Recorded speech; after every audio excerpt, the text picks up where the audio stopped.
The conference room door slammed shut behind me like a gunshot, echoing through the sterile office corridors. My ears rang with the finality of it. Emily's words hung in the air, sharp as broken glass. "You're fired, Alex. Pack your things and get out. Security will escort you." Her voice, usually laced with that sultry warmth I'd fallen for, was now ice-cold, clinical. I stood there, fists clenched, the fluorescent lights buzzing overhead like angry hornets. The cheap carpet under my shoes felt like quicksand, pulling me down into a pit of humiliation. My heart pounded, a wild drumbeat of rage and disbelief. How dare she? She who shared my bed just last night, whispering promises in the dark. She who had no idea that I owned every inch of this godforsaken building. I didn't move at first. The room smelled of stale coffee and printer ink, a mundane backdrop to this gut-wrenching betrayal. Emily's perfectly manicured nails tapped impatiently on the glass table, her emerald eyes I'd once drowned in, now avoiding mine, fixed on some invisible point beyond my shoulder. "Don't make this harder than it has to be," she said, her tone laced with feigned sympathy. 'Twas a lie. Everything about her was a lie now. The security guard, a burly guy named Mike who joked with me over lunch breaks, shifted uncomfortably in the doorway, his radio crackling softly. He wouldn't meet my gaze either. The air thickened with unspoken pity, and it fueled the fire in my chest. Humiliation burned hotter than anger. It seeped into my pores, making my skin crawl. As I gathered my things, a worn laptop, a half-eaten granola bar, the photo of us from that weekend in the mountains, I replayed the last 6 months in my mind. I'd built Apex Innovations from a garage startup into a multimillion-dollar tech firm, but after my father's death, I'd stepped back, letting a board of trustees handle the facade while I posed as a mid-level developer. It was my way of staying grounded, of weeding out the rot from within. That's how I met Emily. She was the ambitious HR director, sharp as a tack, with a laugh that could light up the dimmest cubicle.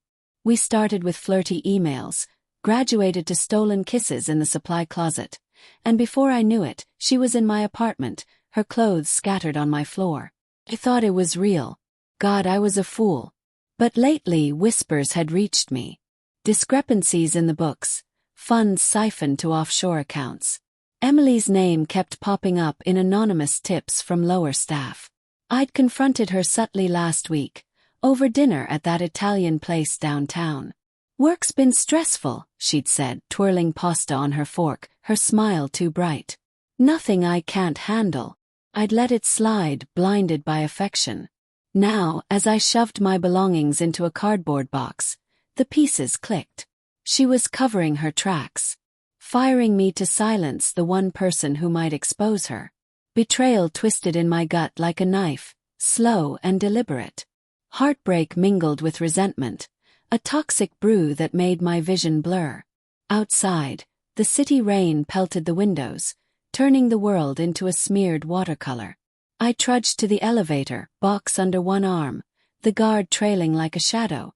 The doors closed with a soft ding, and in the mirrored walls I saw a stranger, disheveled hair, eyes red-rimmed with unshed tears. Who was this pathetic version of me? The owner of an empire reduced to this?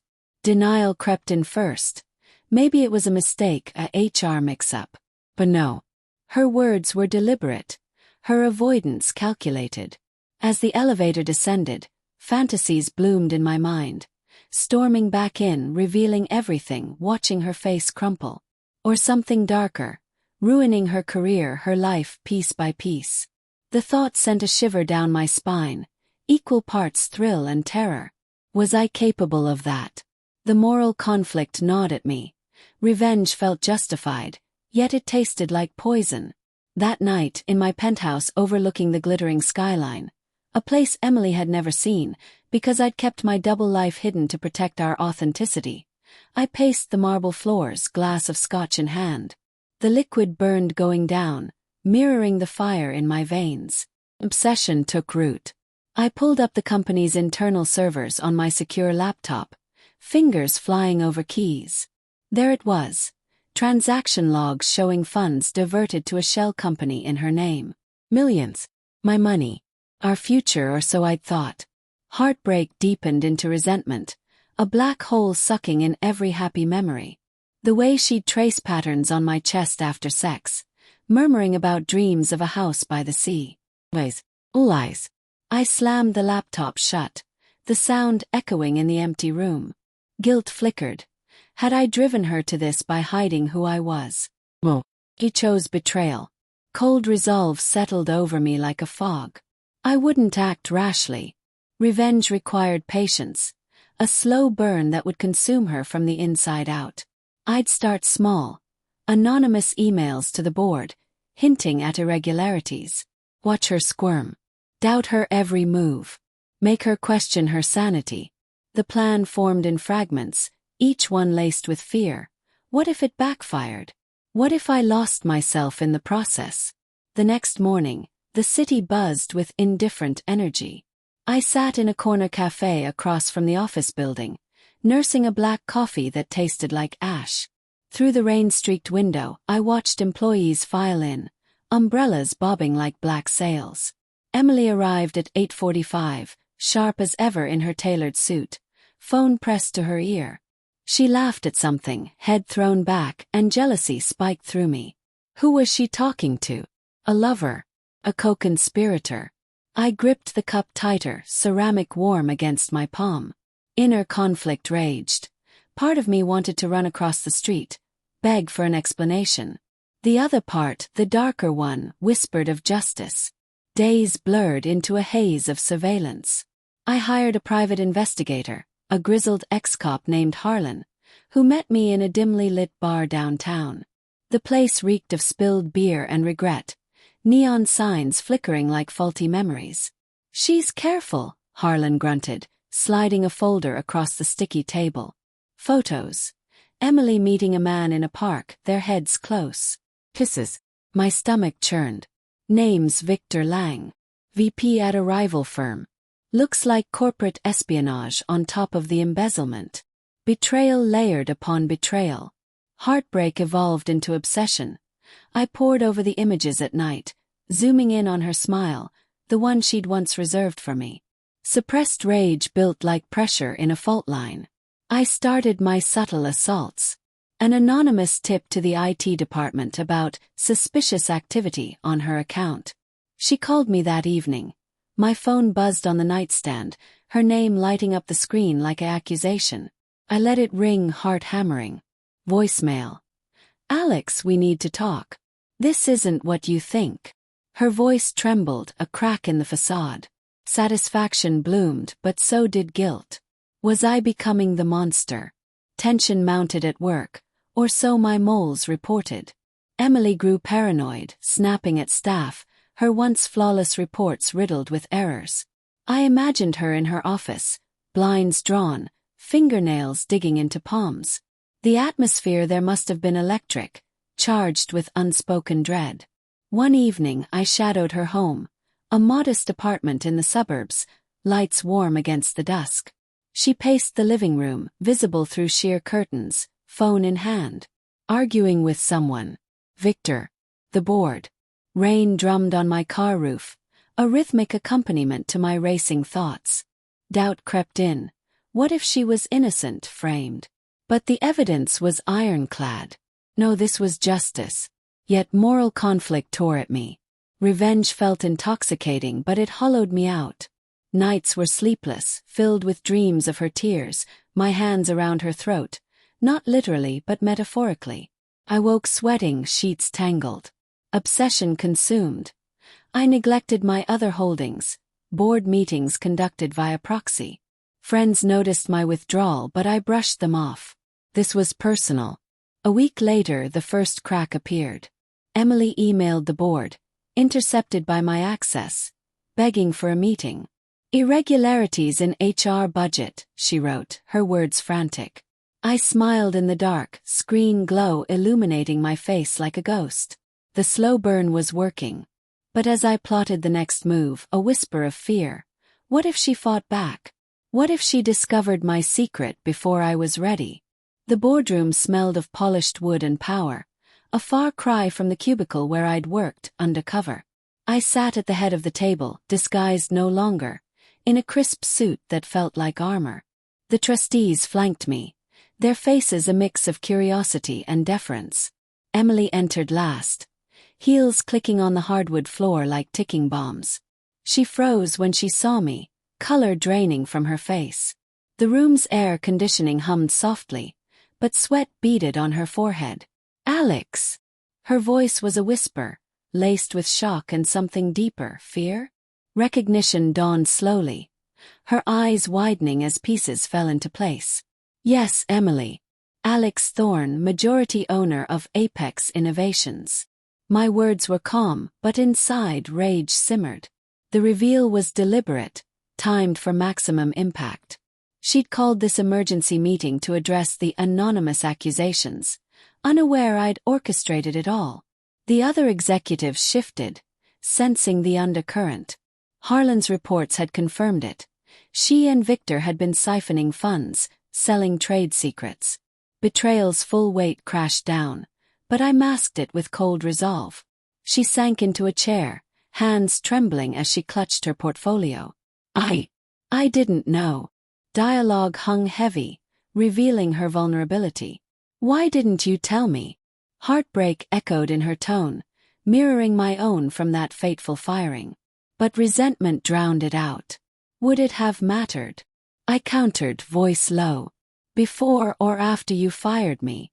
Before or after you stole from the company? From me?" The room tensed, a cinematic standoff. Sunlight slanted through blinds, casting striped shadows like prison bars across her face. She denied it at first, words tumbling out in a rush. "It wasn't like that. Victor pressured me. I was in debt, Alex. You don't understand." Excuses. Manipulation. But her eyes betrayed guilt, flicking to the door as if plotting escape. Suspense built. I leaned forward, unveiling documents. Bank statements, emails, photos of their trysts. Gasps rippled around the table. Inner conflict raged within me. Part of me wanted to forgive, to pull her into my arms and erase the pain. We'd shared real moments. Lazy Sundays in bed, her head on my chest, discussing dreams. Was that all fabricated? Doubt gnawed, but evidence silenced it. "You humiliated me," I said, voice cracking for the first time. "In front of everyone. For what? A quick payout and a fling?" Her response was raw. "I loved you, Alex. But you were just an employee. If this," she gestured wildly, "this changes everything." Suppressed rage boiled over. She stood, chair scraping harshly. "You spied on me. That's obsession, not love."